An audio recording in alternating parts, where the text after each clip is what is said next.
मुझे एक चीज़ समझ में नहीं आती, जिसको इग्नोर जनता ने कर दिया हो और जो एक बीमार मानसिकता का आदमी, उसके बारे में मैं बात ज़्यादा नहीं करना चाहता। और मैं एक चीज़ ज़रूर कहता हूँ, मैं असली, मेरे माँ बाप असली और मेरी सनद असली। वो जो बार बार कहता है डिग्री, पहले तो उससे पूछा पड़ा आदमी से, डिग्री नहीं होती, वो सनद होती है। डिग्री तो होती है कोई किसी ने डिग्री की हो। दूसरा, जो लोगों को भ्रमित करने का काम कर रहे हैं कि फर्जी डिग्री, फर्जी डिग्री, फर्जी डिग्री। मेरे से क्लरिकल मिस्टेक ज़रूर हुई है 2014 में, जब नॉमिनेशन किया। मैंने तो किया नहीं, मैं तो उस टाइम मेरी टिकट कटी, मैं पूरा उपलस था। जिस भी मेरे एडवोकेट ने किया, तो जिस सन में मैंने 10वीं की, उस सन में गलती से 2014 में, वो भी 2014 में +2 लिखे हुए, वो जो 2014 में मैंने कोई आईएएस की नौकरी नहीं ली, कोई आईपीएस की नौकरी नहीं ली, कोई फर्जीवाड़ा क्या किया, क्या किसी के उससे मेरी वजह से ठेस पहुंची हो, या मेरी कोई किसी ऐसी मुझे कोई कंपनी का कोई फ्रॉड कर छुपा लिया हो। तो ये चीज़ें एक है ना, खिसियानी बिल्ली खंबे नोचे। बादली की जनता ने इग्नोर कर दिया। और वो बार बार कहता है डॉक्टर किस चीज़ का। मैं बताता हूँ आज डॉक्टर किस चीज़ का। मैं डॉक्टर हूँ ऐसे ऐसे मेंटल लोगों का इलाज करने के लिए। बादली की जनता ने मिलके और मैंने इसका की जमानत जब्त करी, उस चीज़ का भी डॉक्टर हूँ। और रही बात ये नरेश शर्मा जी, अगर मैं तो कहता हूँ बादली की जनता, मेरे चाचा ताऊ सबसे एक टांग पर खड़ा होकर काला मुंह करके मैं गलती मान जाऊंगा और राजनीतिक से भी संन्यास ले जाऊंगा, अगर मेरे नाखून मान भी मेरा कोई फॉल्ट और कोई फर्जी मिली तो। वरना नरेश शर्मा क्या बादली की जनता से नाक रगड़ के माफ़ी मांगेगा? कारण क्या है, किसी को ब्लेम करने से पहले अंदर झांक ले। और जिस दिन मेरा मुंह खुल गया, उस दिन मैं बता दूंगा नरेश शर्मा 2002 के नॉमिनेशन में क्या लिखा था, 2014 तक उसने क्या किया था, कितनी उसके पास संपत्ति थी, 2000 में क्या संपत्ति थी, आज कितनी है। मेरा मुंह ना खुलवाए। मैं छोटी राजनीतिक में पढ़ने वाला व्यक्ति नहीं हूँ।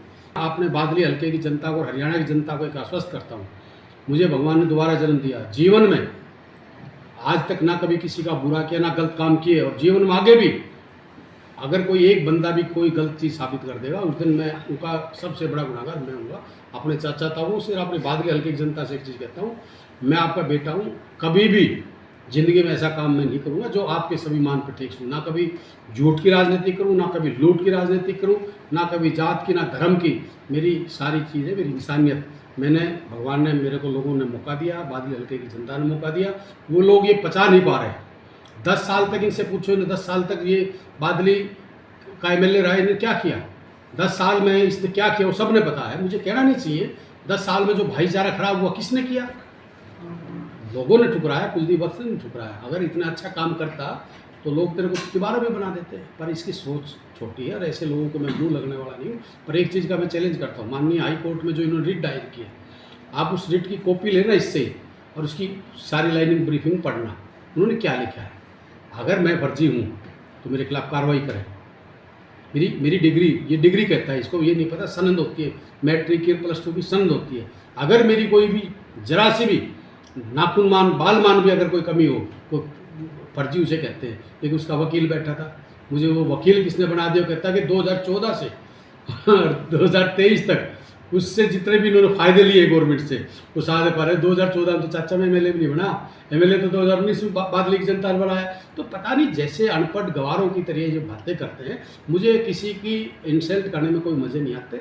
पर ये जरूर है, दूध का दूध, पानी का पानी होगा। उस दिन मैं बताऊँगा कि किसी के ऊपर ब्लेम लगाना और झूठे ब्लेम लगाना, किसी को बदनाम करना, वो क्या होता है।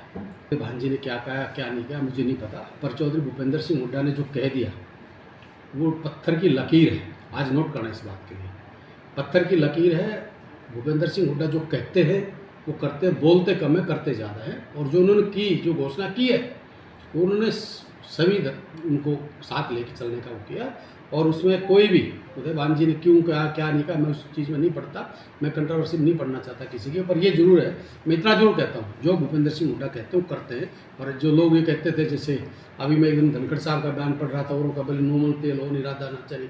मैं आज आपको चैनल के माध्यम से कह रहा हूँ, नॉर्मल तेल भी होगा, राधा भी नाचेगी, मुख्यमंत्री भी बनेगा और डिप्टी सीएम भी बनेंगे। भगवान ने चाहा। और देश की जनता का जो मूड है, वो मूड ये बन चुका, कांग्रेस आ रही है, बीजेपी जा रही है।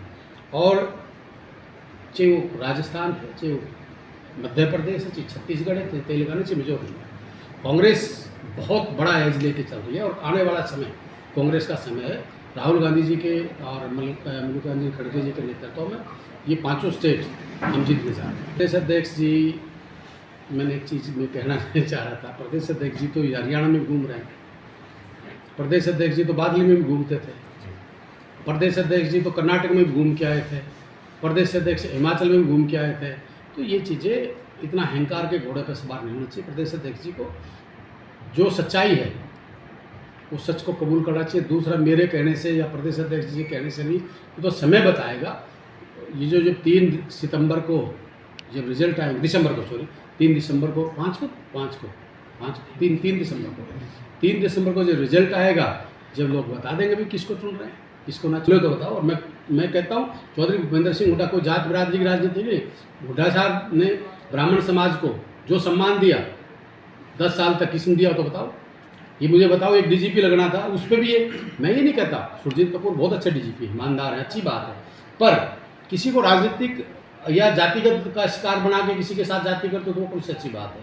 तो ये बातें जो करने वाले लोग हैं, इनका काम है करना। और मैं आज कह रहा हूँ और गर्व से कह रहा हूँ, छत्तीस बिरादरी का भाईचारा हमारा एक है। जो बीजेपी के लोग, बीजेपी के जो लोग जातिगत जहर घोलना चाहते हैं, जो भाई को भाई से लड़ाना चाहते हैं, अब ये हरियाणा और देश की जनता जान चुकी, हम सारे भाई एक हैं। और मैंने तो कहा, अपनी रैली में भी कहा कि भाई ऐसे एक हैं हम जैसे घी और खिचड़ी होती है। और आने वाला समय इनको हरियाणा से और देश से खदेड़ने का काम है।